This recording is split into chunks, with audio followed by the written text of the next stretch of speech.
कहानी की शुरुआत में हम अमेरिका के एक छोटे से शहर पैराडाइज को देखते हैं। यह एक सच्ची कहानी है जिसकी शुरुआत हुई 7 नवंबर 2018 की शाम को। इस वक्त केविन नाम का एक आदमी जो कि स्कूल बस ड्राइवर है, सभी बच्चों को अपने अपने घर छोड़ने जा रहा था। इसके बाद उसने बस को गैराज में लगाया और अपनी बॉस से पूछा कि क्या इस महीने थोड़ा ओवरटाइम कर सकता हूँ मैं। लेकिन बॉस ने कहा कि देखो, तुमसे पुराने बहुत लोग हैं यहाँ पर, अगर ओवरटाइम की जरूरत पड़ी तो प्रेफरेंस पहले सीनियर को मिलेगी, अगर फिर भी जरूरत पड़ी तो तुम्हें बताऊंगी। फिर जब केविन घर पहुंचा तो उसे डॉक्टर का कॉल आया जो उसके कुत्ते का इलाज कर रहा था। डॉक्टर ने बताया कि तुम्हारे कुत्ते का कैंसर धीरे धीरे पूरे शरीर में फैल चुका है, तुम्हें जल्द से जल्द फैसला लेना होगा। अच्छा यही होगा कि इसे सुला दिया जाए। परेशान होकर केविन अपने कुत्ते के साथ उसके बचे हुए आखिरी घंटे बिताने लगा। मगर जैसे ही केविन को पता चला कि उसका बेटा आज भी स्कूल नहीं गया तो वह और ज्यादा परेशान हो गया। उसका बेटा रोज नए नए बहाने लगाता था स्कूल ना जाने के। केविन ने उसे समझाने की कोशिश की कि पढ़ाई लिखाई जरूरी है। को पता था कि उसके पिता ने अपनी पढ़ाई पूरी नहीं की, इसलिए वह केविन से कहने लगा कि आपने भी तो स्कूल बीच में ही छोड़ दिया था, मैं भी छोड़ दूंगा तो क्या हो जाएगा। केविन ने उसे समझाने की कोशिश की कि पागल हो गया है क्या, मेरी तो मजबूरी थी, तुझे तो मौका मिल रहा है ना, और फिर मैंने जो गलती की वह तू क्यों कर रहा है।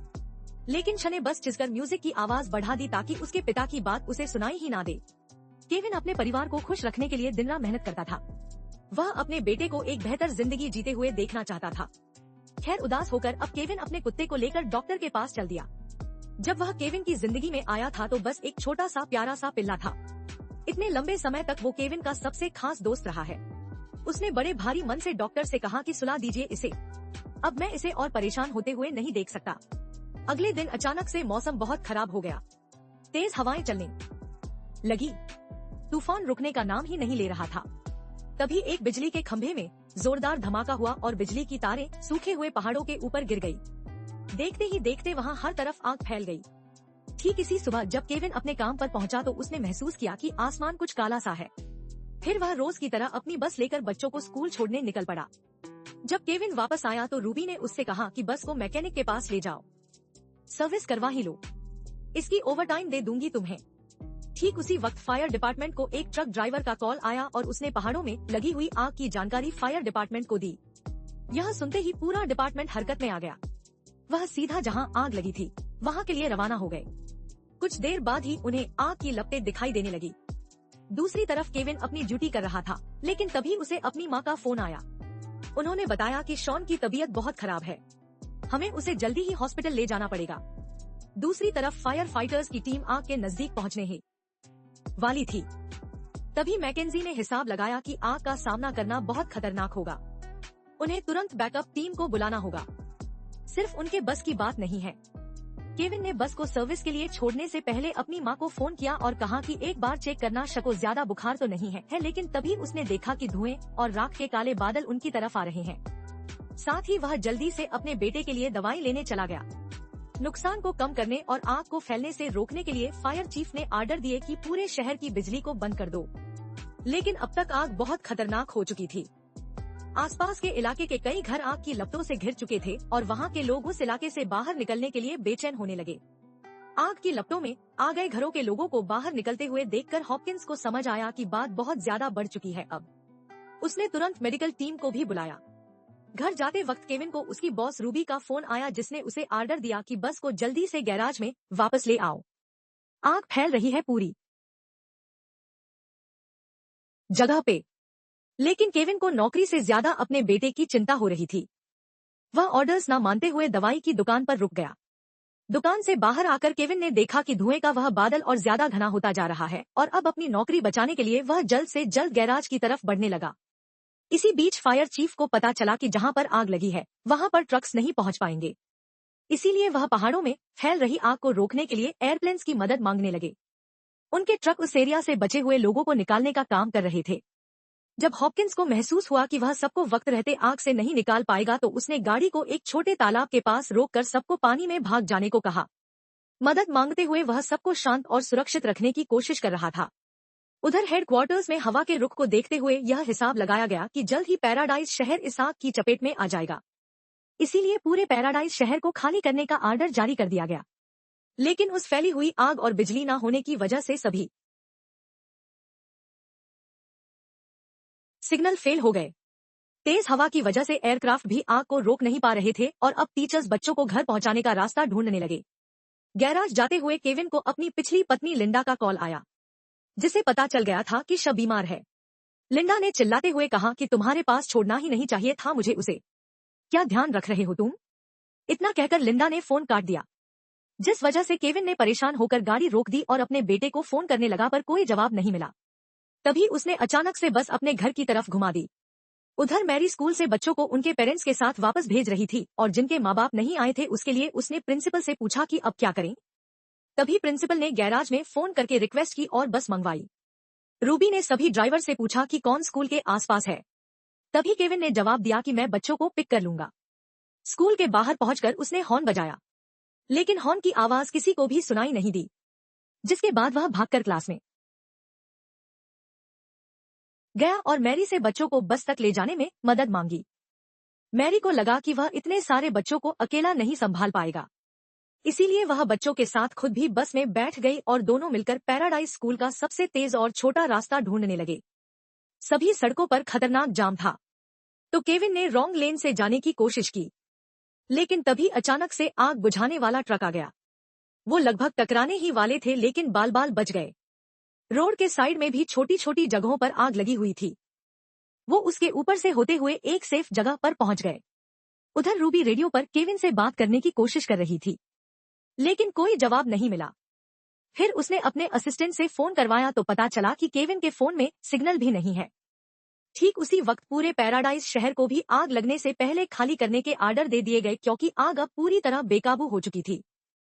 केविन से बात करने की आखिरी नाकाम कोशिश के बाद रूबी और बाकी सभी कर्मचारी भी गैराज छोड़कर नजदीकी शहर की तरफ निकल पड़े, क्योंकि उस शहर में अब सबकी जान खतरे में थी।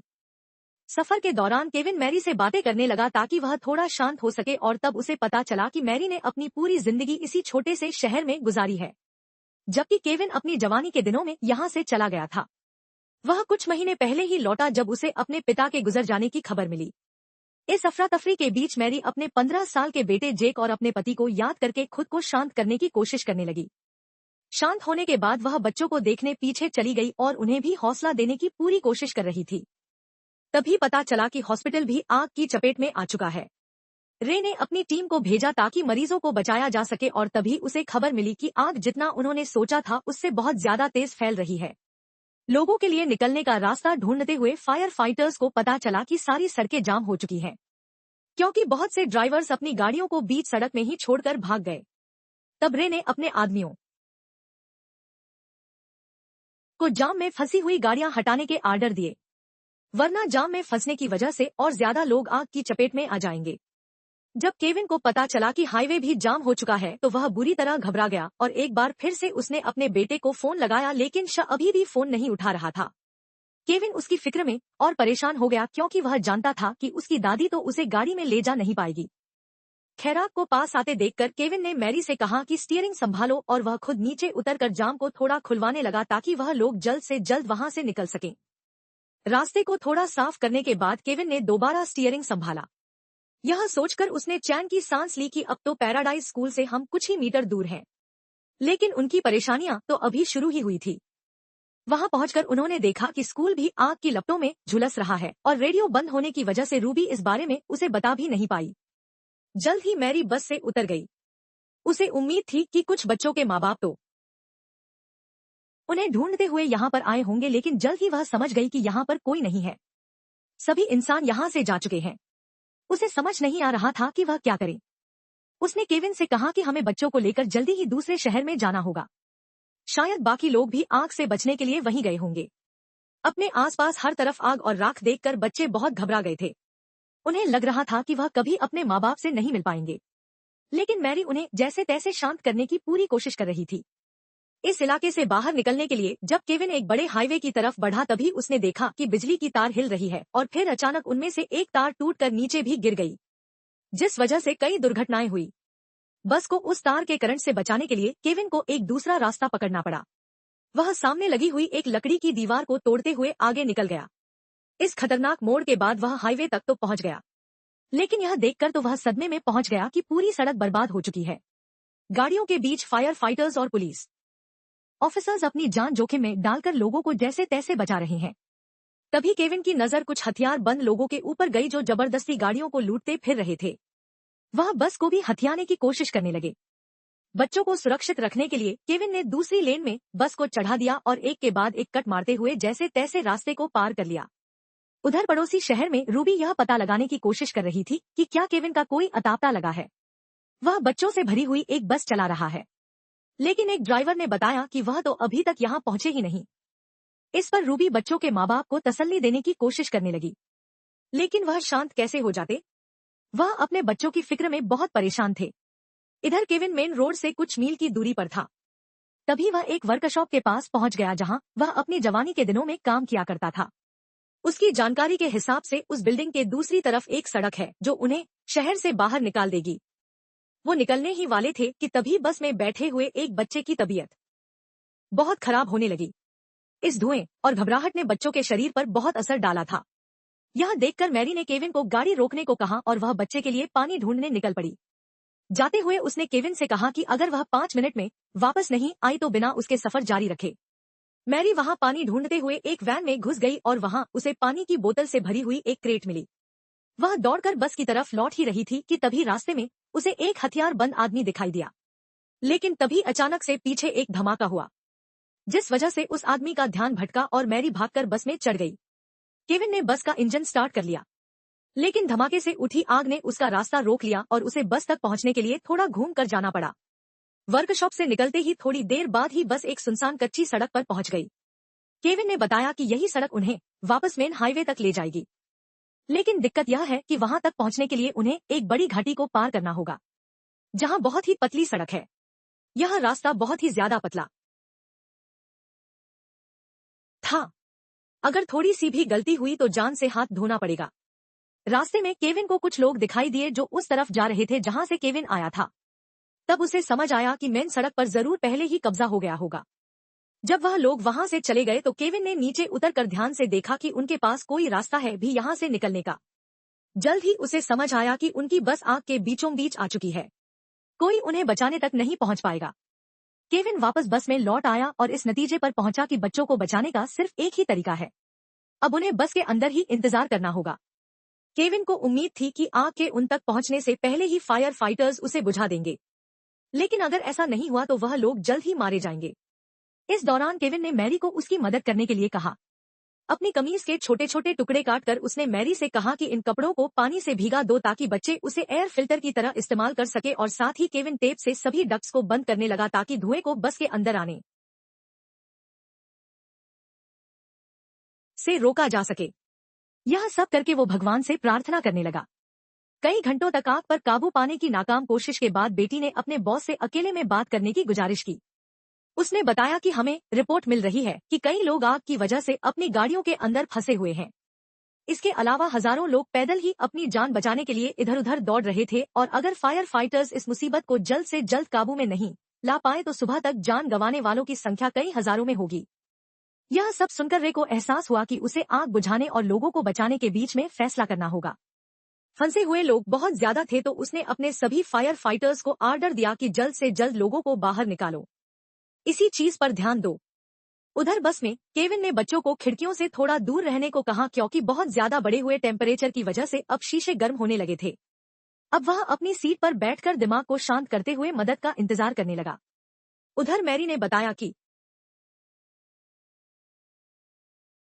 मैंने अपनी पूरी जिंदगी में सिर्फ 2 बार इस शहर से बाहर कदम रखा है। एक बार छुट्टियां मनाने गई थी और दूसरी बार अपने हनीमून पर। बचपन से ही मैरी का विश्वास था कि अपने छोटे से शहर में वो बिल्कुल महफूज है, लेकिन अब उसे एहसास हो रहा था कि यह जीने का कोई तरीका नहीं है। उसने अपने आप से वादा किया कि अगर वह इस आग से बच गई तो पूरी दुनिया घूमेगी, यूं एक जगह घुट घुट कर नहीं जीने वाली। मैरी की तरह ही केविन को भी अपनी मौत सामने देखकर बहुत सी चीजें याद आई। 28 साल पहले उसका अपने पिता के साथ एक शाम झगड़ा हुआ था।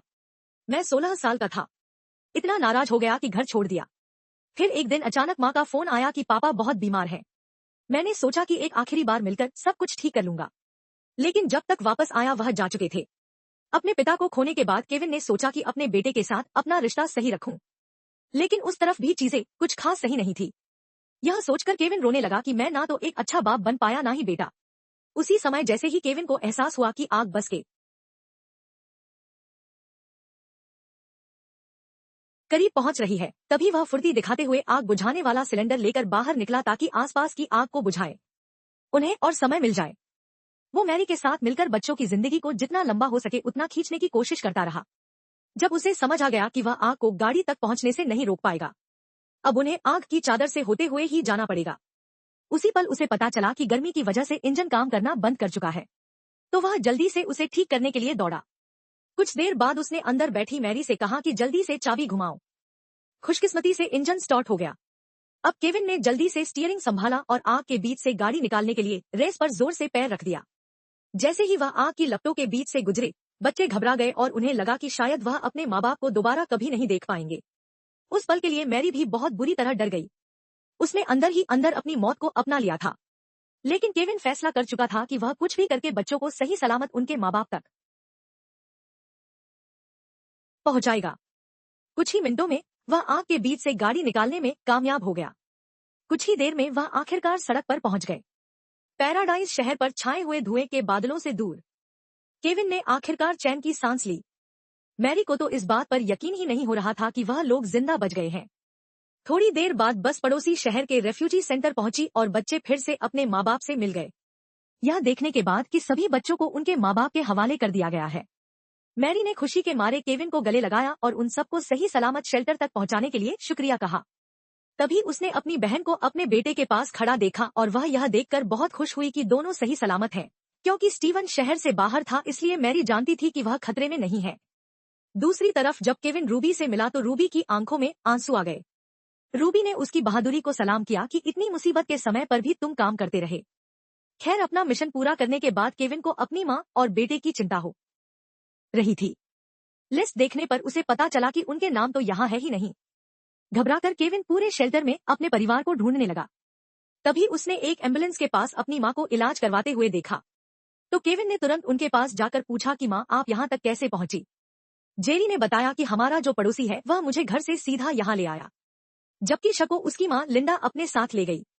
आग फैलने की खबर सुनते ही वह जल्दी से अपने बेटे को बचाने पैराडाइज पहुंच गई थी। यह सुनकर केविन ने आखिरकार चैन की सांस ली। अगले दिन जब फायर फाइटर्स आग पर काबू पाने में कामयाब हो गए तो केविन ने अपने घर जाकर देखा कि क्या कुछ बचा है। उसने देखा कि सब कुछ जलकर राख हो गया था। अपने बेटे के बचपन की एक अगली तस्वीर उठाकर केविन उदासी के साथ अपने घर को देखता रहा। तभी उसे गाड़ी अपने पास आती दिखाई दी। जैसे ही लिंडा ने गाड़ी पार्क की, तभी गाड़ी से उतरकर अपने पिता को गले लगाने के लिए दौड़ पड़ा। उस लम्हे में केविन को यकीन हो गया कि अभी देर नहीं हुई है, वह अभी भी एक अच्छा पिता बन सकता है, अपने बेटे के साथ अपने रिश्ते को बेहतर बना सकता है और इसके लिए जो भी जरूरी होगा वह सब करेगा। वीडियो पसंद आई तो लाइक कर देना, चैनल को सब्सक्राइब कर लेना।